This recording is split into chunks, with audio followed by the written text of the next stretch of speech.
Now, in our Tournament of Roses, apparently April 17 is not a vintage day for marriages.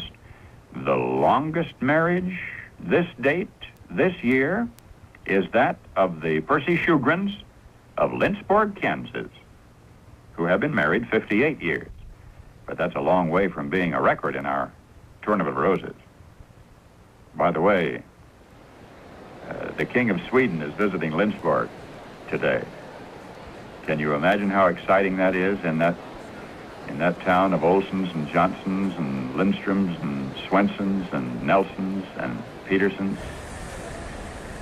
It was mid-morning, and a crowd of townsfolk and visitors alike had already started gathering in downtown Lindsborg for a glimpse of Carl XVI Gustaf, the King of Sweden, whose motorcade was expected to drive down Main Street shortly after noon.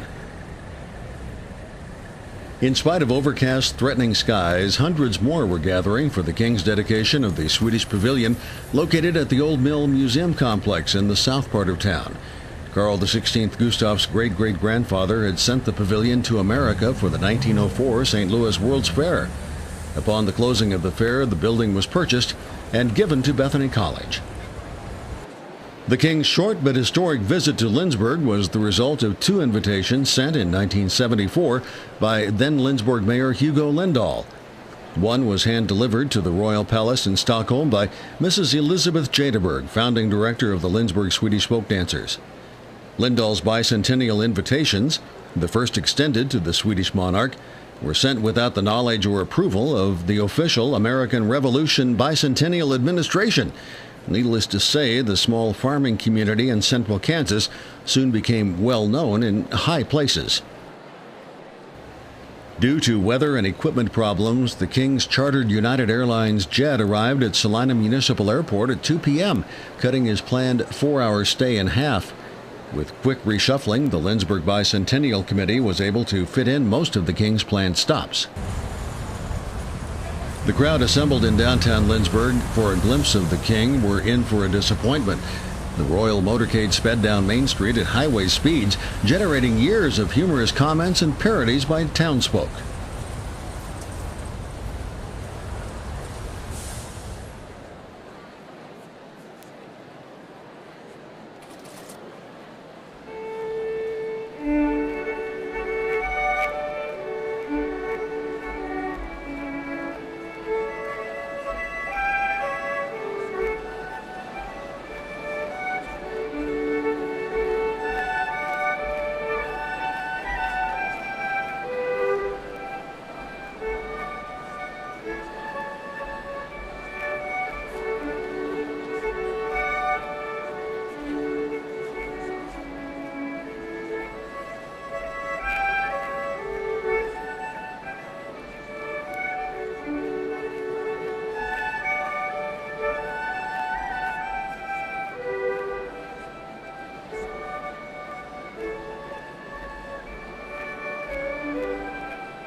Security was everywhere, coordinated by the U.S. Secret Service.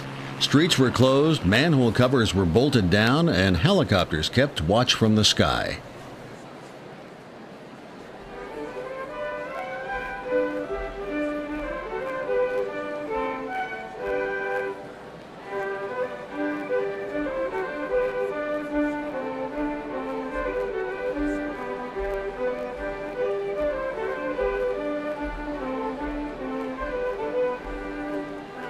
Those waiting for the Swedish Pavilion dedication were more fortunate than those along Main Street.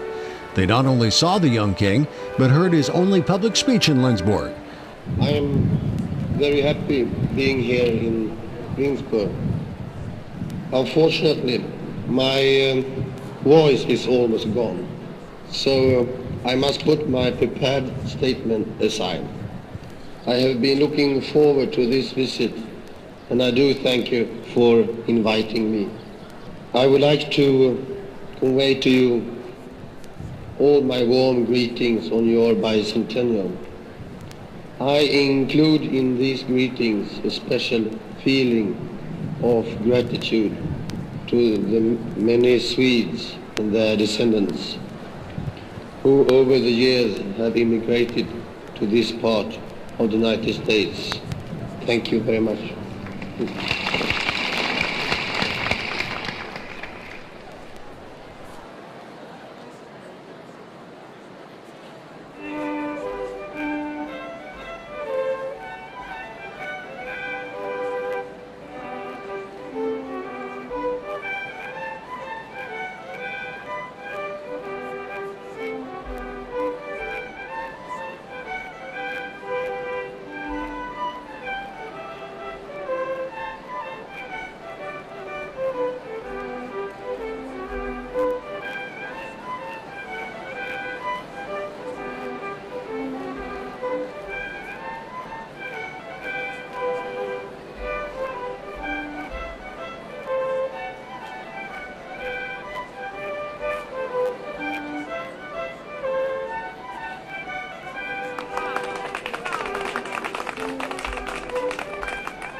The king was also able to visit with residents of Bethany Home, enjoy lunch on the Bethany College campus, and attend part of a performance by Lindsborg's famed Messiah Chorus.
King Gustaf visiting an Illinois farm today, a picnic lunch.